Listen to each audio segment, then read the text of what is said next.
I carry some things ashore. It was now past noon, and the tide was coming in. I could not stop to rest.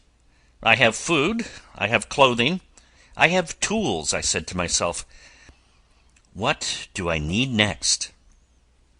Then I thought of the wild animals and wild men that I might meet on the shore. How shall I protect myself from them? I said.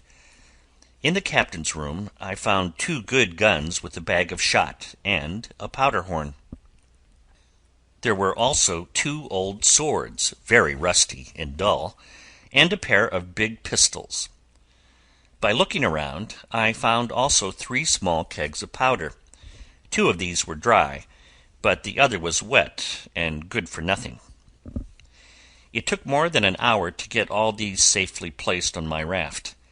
I now had quite a heavy load, and I began to wonder how I should take it to the shore.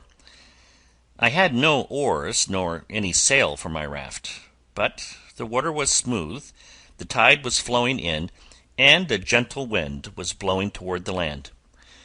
I loosed the rope that held the raft to the ship, and soon began my little voyage. The tide was now so high that the dry land was much farther away than when I came out, but the raft floated smoothly along and drew nearer and nearer to the shore. Just as I thought myself safe, I found that I was entering a strong current which carried me into a narrow bay, far from my first landing place. There the raft stuck fast on an ugly sandbar, and was like to be tipped over. But the tide was still rising. Soon the raft floated free and glided slowly along again with the current. In a short time I found that I was being carried up into a little river with high banks on each side. With a piece of plank for an oar, I pushed the raft toward the shore on my right. The water was now so shallow that I could reach the bottom. The raft floated slowly onward until it reached a little cove into which I pushed it. The water there was quite still.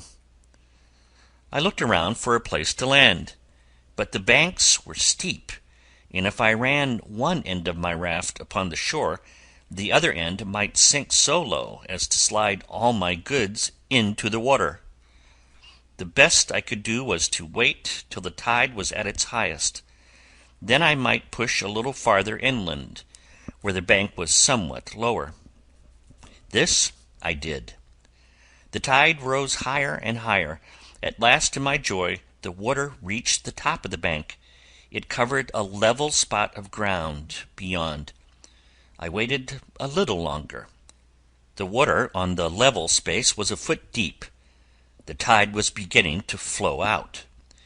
With all my might I pushed the raft into this shallow place. The tide ebbed fast. Soon the raft was left high and dry on the land. It was easy now to unload the goods and carry them to a safe place.